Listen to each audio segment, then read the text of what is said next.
साबिक वज़ीर ज़राअत एस निरंजन रेड्डी ने कहा कि कांग्रेस हुकूमत को अपनी शदीद तनकीद का निशाना बनाते हुए उन्होंने कांग्रेस हुकूमत किसानों की तादाद पर जादुई अल्फाज कह रही है। उन्होंने कहा कि अगर 16 लाख किसानों का कर्ज माफ किया गया तो बाकी किसानों का क्या होगा। साबिक वज़ीर ज़राअत निरंजन रेड्डी ने याद दिलाया कि तेलंगाना की ज़राअत के लिए दरकार आपाशी के लिए पानी बरखी की मौसर सरबराही करके उस वक्त के वज़ीर आला के चंद्रशेखर राव ने किसानों की खुशहाली को यकीनी बनाया था।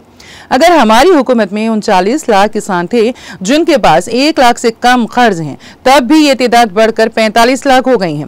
लेकिन इस हुकूमत ने पहली और दूसरी किस्त में सिर्फ 16 लाख किसानों के कर्जे माफ किए हैं और बाकी किसानों के कर्ज माफी का क्या होगा।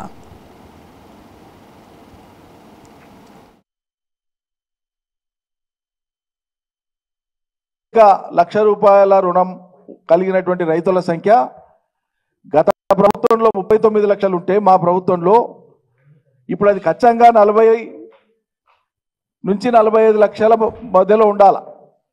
40 నుంచి 45 లక్షల సంఖ్యగా ఉండాలి లక్షలోపు రుణాలు పొందినటువంటి వాళ్ళు।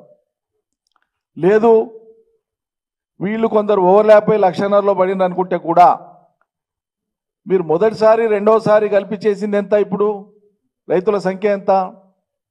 11 లక్షలు మొదటిసారి, రెండోసారి చేసింది ఎంత? లక్ష నుంచి లక్షన్నర మధ్యలో చేసింది ఎంత? 6,000 పైచిలకు, 5 లక్షల పైచిలకు। అంటే మొత్తం ఎన్ని లక్షల మంది అన్నట్లు? మరి ఈ రైతుల సంఖ్య అంతా ఎడిపోయింది? రైతులు మాయమైపోయినరా మీ లెక్కన? లేకుంటే సంఖ్యను మీరు మాయం చేస్తారా?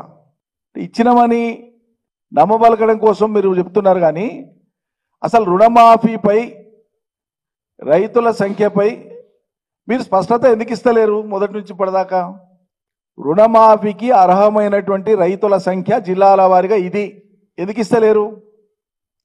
ఏం గోప్యం ఉంది దీంట్లో? ఎందుకు గోప్యత మెయింటైన్ చేస్తారు?